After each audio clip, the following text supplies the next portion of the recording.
తెలంగాణ కాంగ్రెస్ అధ్యక్ష పదవి ఎన్నిక ఎందుకు ఆగిపోయింది? అసలు ఇప్పట్లో నిర్ణయం తీసుకుంటారా లేదా ఇంకా నాంచుతారా? త్వరలోనే ఉంటుందని చెబుతున్న మంత్రివర్గ విస్తరణకు ఎందుకు బ్రేక్ పడింది?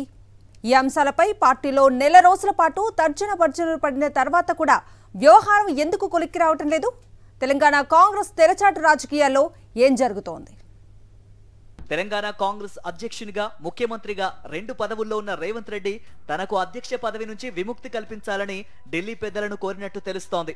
రాష్ట్ర పిసిసి అధ్యక్షునిగా 3 సంవత్సరాలైన నేపథ్యంలో కొత్త అధ్యక్షుని ఎన్నుకునే సమయం ఆసన్నం కావడంతో ఇక ఆ పదవిని వేరొకరికి ఇవ్వాలని ఆయన చెప్పినట్టు తెలుస్తోంది. పిసిసి చీఫ్ ఎంపికతో పాటు మంత్రివర్గ విస్తరణ కూడా ఉండడంతో ఈ రెండు అంశాలపై తెలంగాణ రాజకీయాల్లో తీవ్ర చర్చ జరుగుతోంది. ఆయా పదవులు ఎవరికి దక్కుతాయనే దానిపై రాజకీయ పరిశీలకులు ఎవరి అంచనాలు వారు చేస్తున్నారు. అయితే అందరికీ తెలిసిన విషయమే, అన్ని పార్టీల కంటే కాంగ్రెస్ లో అంతర్గత ప్రజాస్వామ్యం ఎక్కువ కాబట్టి ఎవరి వ్యక్తిగత స్వేచ్ఛను వారు వారి స్థాయిలో వినియోగించుకుంటూ ఉండడంతో ఆయా పదవుల ఎంపిక ఆలస్యం అవుతున్నట్టు తెలుస్తోంది. ఎవరికి వారు ఆయా పదవులపై కన్నేయడంతో వారి మధ్యన సయోధ్య లోపించడమే మంత్రివర్గ విస్తరణ జాప్యానికి కారణమవుతోందని తెలుస్తోంది. మరీ ముఖ్యంగా ఉమ్మడి నల్లగొండ జిల్లాకు చెందిన నేతల వ్యవహార శైలి కారణంగా మంత్రివర్గ విస్తరణ, పిసిసి చీఫ్ ఎంపిక కసరత్తు పెండింగ్ లో పడిందనే గుసగుస కాంగ్రెస్ నేతల మధ్య జోరుగా సాగుతోంది. త్వరలో ఉంటుందని అందరూ భావిస్తున్న మంత్రివర్గ విస్తరణలో చోటు దక్కించుకునేందుకు నల్లగొండ జిల్లా నేతలు శత విధాలా ప్రయత్నం చేస్తున్నారు. ప్రస్తుతం ఉమ్మడి నల్లగొండ జిల్లా నుంచి ఉత్తమ్ కుమార్ రెడ్డి, కోమటిరెడ్డి వెంకటరెడ్డి, రేవంత్ మంత్రివర్గంలో ఉన్నారు. ఈ నేపథ్యంలో మరో 2 ఉమ్మడి జిల్లా నేతలు మాకు మంత్రి పదవి కావాల్సిందేనని గట్టిగా పట్టుబడుతున్నారు. వారిలో ఒకరైన మునుగోడు ఎమ్మెల్యే కోమటిరెడ్డి రాజగోపాల్ రెడ్డి ఈసారి తనకు ఎలాగైనా మంత్రి పదవి ఇవ్వాలని డిమాండ్ చేస్తున్నట్టు తెలుస్తోంది. తనకు మంత్రి పదవి ఎందుకు ఇవ్వాలనే దానిపై ఆయన తనదైన వాదనను గట్టిగా వినిపిస్తున్నారని సమాచారం.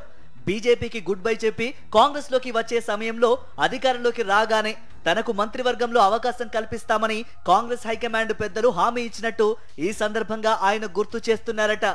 అంతేకాదు పార్లమెంటు ఎన్నికల్లో భువనగిరి పార్లమెంటు సీటును గెలిపించుకొని వస్తే కోమటిరెడ్డి రాజగోపాల్ రెడ్డికి తప్పకుండా మంత్రి పదవి ఉంటుందని మరోసారి ఢిల్లీ పెద్దలు ఆయనకు హామీ ఇచ్చారట. పార్టీ పెద్దల ఆదేశాల మేరకు పార్లమెంటు ఎన్నికల్లో భువనగిరి సీటు గెలుపు బాధ్యతను భుజస్కంధాలపై వేసుకొని భారీ మెజారిటీతో గెలిపించిన విషయాన్ని ఈ సందర్భంగా రాజగోపాల్ రెడ్డి మరోసారి పార్టీ పెద్దలకు గుర్తు చేస్తున్నారు. దీంతో ఇప్పుడు ఆయనకు తప్పకుండా మంత్రివర్గంలో స్థానం కల్పించాల్సిన పరిస్థితి పార్టీకి ఏర్పడింది. అయితే ఇక్కడే అసలు ట్విస్ట్ మొదలైనట్టు పార్టీ వర్గాలు చెబుతున్నాయి. ఉమ్మడి నల్లగొండ జిల్లాలోని మరో సీనియర్ మంత్రి ఉత్తమ్ కుమార్ రెడ్డి రంగంలోకి దిగడమే ఈ ట్విస్ట్ కు కారణం. కోమటిరెడ్డి కుటుంబంలో ఇప్పటికే వెంకటరెడ్డి మంత్రిగా ఉన్నారని, రాజగోపాల్ రెడ్డి తన అవసరం మేరకు కాంగ్రెస్ పార్టీ వదిలి బీజేపీలోకి వెళ్లారని, తిరిగి తన అవసరం మేరకే బీజేపీని వదిలి కాంగ్రెస్ లోకి వచ్చారని ఉత్తమ్ తన వాదన వినిపిస్తున్నాడని తెలుస్తోంది. కోమటిరెడ్డి కుటుంబానికే 2 మంత్రి పదవులు ఇస్తే పార్టీకి చాలా విధేయతగా ఉంటూ దశాబ్దాలుగా సేవలందించిన తన కుటుంబానికి కూడా 2 మంత్రి పదవులు ఇవ్వాల్సిందేనని ఆయన మెలిక పెట్టినట్టు తెలుస్తోంది. కాంగ్రెస్ పార్టీకి 7 ఏళ్ల పాటు పిసిసి చీఫ్ గా పనిచేశానని, పార్టీ అప్పగించిన ప్రతి పనిని సమర్థవంతంగా నిర్వహించానంటూ ఆయన పార్టీ పెద్దల దగ్గర పదే ప్రస్తావించినట్టు గాంధీ భవన్ వర్గాలు చెప్పుకుంటున్నాయి. తాను కూడా తక్కువడినేమీ కారణై నల్లగొండ పార్లమెంటు ఎన్నిక బాధ్యతగా తీసుకొని రికార్డు మెజారిటీతో గెలిపించినట్టు చెబుతున్నారు. మంత్రివర్గ విస్తరణలో జిల్లాకు ఛాన్స్ ఇచ్చేలాగా ఉంటే తన భార్య కోదాడ ఎమ్మెల్యే పద్మావతికి అవకాశం కల్పించాలని ఆయన ఢిల్లీ పెద్దల ముందు సవినయంగా తన డిమాండ్ను వినిపించినట్టు కాంగ్రెస్ వర్గాలు చెబుతున్నాయి.